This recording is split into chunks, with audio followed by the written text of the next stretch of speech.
What's up, people? Today, I want to have a collegiate discussion about the cognitive dissonance theory. Cognitive dissonance is something that we use in communication to describe a uncomfortable feeling, and cognitive dissonance is something that happens and that we feel when our actions, speech, or lack thereof don't measure up with our deeply held beliefs and values.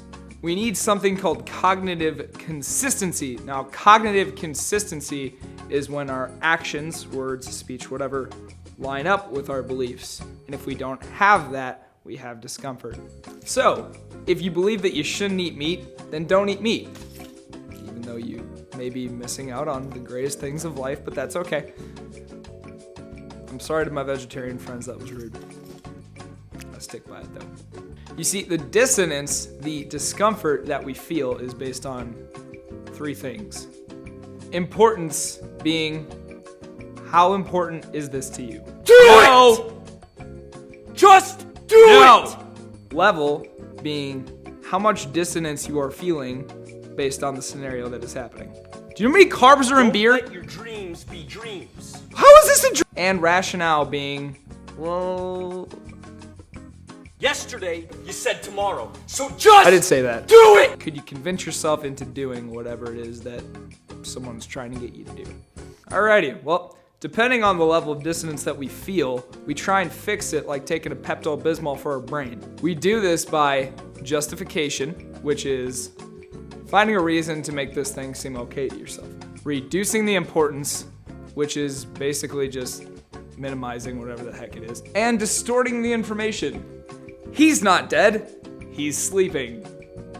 With all that said and done, there are certain ways that we also see information to make it consistent with what we want to believe to be true. One of those things is selective exposure, which is seeking information that is not yet consistent with what you want to believe. Don't look at a Rachel Ray cookbook to find out when the end of the world is going to be. That's not...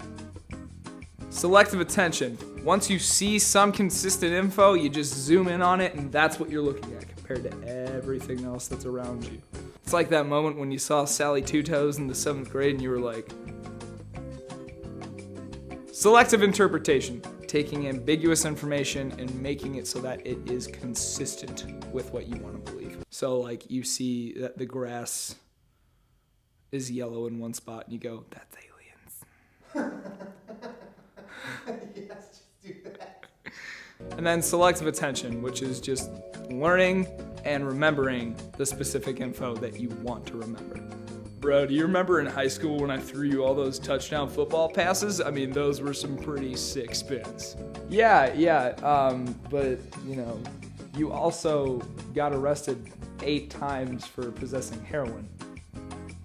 All right, you can avoid cognitive dissonance by doing one thing and one thing only. Realize that you don't measure up to your own standard. Humans do a lot of dumb things. I've done dumb things. But realize that it's okay and forgive yourself and just move on. Unless you kill somebody, tell somebody about that. I mean, what the heck?